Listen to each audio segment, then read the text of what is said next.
আপনার চোখের সামনে কেউ ভুল করছে, অথচ আপনি চুপ করে আছেন। জানেন এই নীরবতা আপনার ঈমানকে প্রশ্নবিদ্ধ করতে পারে।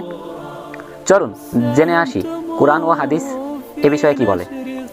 মহান রব্বুল আলামিন সূরা আল ইমরান 110 নম্বর আয়াতে বলছেন, কুনতুম খায়রা উম্মাতিন উখরিজাত লিন-নাস তা'মুরুনা বিল মা'রুফ ওয়া তানহাউনা আনিল মুনকার। আল্লাহ তাআলা বলেন, মানুষের ভিতর থেকে তোমাদেরকে শ্রেষ্ঠ হিসেবে বের করা হয়েছে। তা'মুরুনা বিল মা'রুফ, যারা ভালো কাজের আদেশ দিবে, ওয়া তানহাউনা আনিল মুনকার, এবং খারাপ পাপ গুনাহ থেকে বিরত থাকার কথা বলবে। সাল্লাল্লাহু আলাইহি ওয়াসাল্লাম খারাপকে প্রতিহত করার 3টা ধাপ শিক্ষা দিয়েছেন। তিনি বলেছেন, যদি তোমরা সক্ষম হও তাহলে তোমাদের হাত দ্বারা প্রতিহত করো, যদি সেখানে সক্ষম না হও তাহলে তোমরা মুখ দ্বারা প্রতিহত করো, আর যদি তোমরা তাও না পারো তাহলে তোমরা অন্তর দ্বারা ঘৃণা করো। এটা ঈমানের সর্বনিম্ন স্তর।